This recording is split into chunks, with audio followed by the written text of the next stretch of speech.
সুধী দর্শক শ্রোতা মণ্ডলী, আপনারা দেখছেন বরাক সংবাদ। এই মুহূর্তের একটি গুরুত্বপূর্ণ সংবাদ নিয়ে আপনাদের সম্মুখে উপস্থিত আমি খয়রুল। দক্ষিণ করিমগঞ্জ বিধানসভা কেন্দ্রের অন্তর্গত কেওটখোনা জিপির বন্যা ক্ষতিগ্রস্তদের মধ্যে ত্রাণ ও ঔষধ বিতরণ জনতার আওয়াজ এনজিওর। দক্ষিণ করিমগঞ্জ কেন্দ্রের নিলামবাজার সার্কেলের আওতাধীন কেওটখোনা জিপির বন্যা পরিস্থিতি এখনও ভয়াবহ। প্রায় এক সপ্তাহ ধরে এই জিপির সিংহভাগ গ্রাম এখনও সম্পূর্ণ বন্যার কবলে। বন্যার জলে গড়বাড়ি, ফিশারি, ক্ষেতের জমি ডুবে গেছে। কিছু সংখ্যক মানুষ আশ্রয় শিবিরে আশ্রয় গ্রহণ করেছেন, আবার অনেকেই ঘরের পাশে মাচাং তৈরি করে কোনো রকম প্রকৃতির সঙ্গে যুদ্ধ করে জীবনের ঝুঁকি নিয়ে জানমাল রক্ষা করে জন্য বাড়িতে বসবাস করছেন। আর এই অবস্থায় আজ কেওটখোনা জিপির বন্যা কবলিত ঠামুয়া, আলমখানি, নোয়াবাড়ি, মিরাদিগির পার, খাদিমবাড়ি, তিনগড়ি, লামাফাওয়া, বগিরখোলা প্রভৃতি বন্যাপীড়িত এলাকায় নৌকায় চেপে পরিদর্শন করার পাশাপাশি বেসরকারিভাবে ব্যক্তিগত ত্রাণ ও ঔষধ বন্টন করে নিলামবাজার লালপুরস্থিত জনতার আওয়াজ এনজিওর সভাপতি মানয় মিয়া। এদিন বন্যাগ্রস্তদের চিকিৎসার জন্য কয়েকজন চিকিৎসকের ব্যবস্থা করে দেওয়ার আশ্বাস দেন। প্রায় লক্ষ টাকার বিভিন্ন সামগ্রী, জ্বরের ঔষধ বিতরণ করেন তিনি। যে মানয় মিয়া সংবাদ মাধ্যমে সরকার বন্যায় ক্ষতিগ্রস্তের জন্য কোটি কোটি টাকা বরাদ্দ করছে, কিন্তু অরিজিনাল বন্যার ক্ষতিগ্রস্তরা কিছুই পাচ্ছেন না।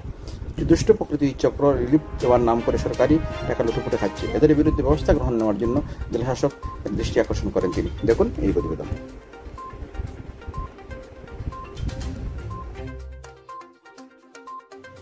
আমরা আজকে জনতার আওয়াজ এনজিওর পক্ষ থাকি কিছু ত্রাণ বিতরণ করছি। বহুত জলে ডুবা মানুষ, বহুত ভিলেজ আছে, বহুত ভিলেজও আমরা কিছু বিতরণ করছি। করার লগে মানুষের এই দুঃখ কষ্ট দেখিয়া, গড়বন্দি দেখিয়া আমরা জিওর লগেও মেডিসিন, ওষুধ, তাপ, জ্বর, সর্দির ওষুধও দিছি। আর ভবিষ্যতে আমরা দিয়া যাই, এর আগে তো দিয়া গেছি 2022-ও আমরা বা করোনার সময় আমরা মানুষের সাহায্য সহযোগিতা করিয়া মানুষের পাশে দাঁড়াইছি, আর ভবিষ্যতেও দাঁড়াইমু। আর যে কোনো সংস্থা হোক, যে কোনো জিও হোক, দাঁড়াইবার লাগি যে বন্যার পরিস্থিতি ভয়ানক হয়েছে, মানুষের সবর পাশে দল বট নির্বিশেষে, হিন্দু মুসলিম না চাইয়া সব জায়গায় সাহায্য সহযোগিতা করার ওটাও আমি জিও করি। আর এরপরে হইল গিয়া সরকারি কোনো ফান্ড নাই, আমার ব্যক্তিগত এনজিও ফান্ডও থাকি আপনারা ক্ষুদ্র ত্রাণ বিতরণ করছি। আমি বহুতটা 8-10টা ভিলেজও করিয়া আইছি। আলমখানি, মিরাদিকির পার, বগিরখোলা, নহাগ্রাম, এর বাদে থামুয়া, আলমখানি, এর বাদে হইল গিয়া লামাফাড়া, কাদিমবাড়ি। ভবিষ্যতে করিয়া যাইমু। আর যতদিন তো আছি আমার এই এনজিও থাকি, এনজিওর কোনো সরকারি ফান্ড নাই।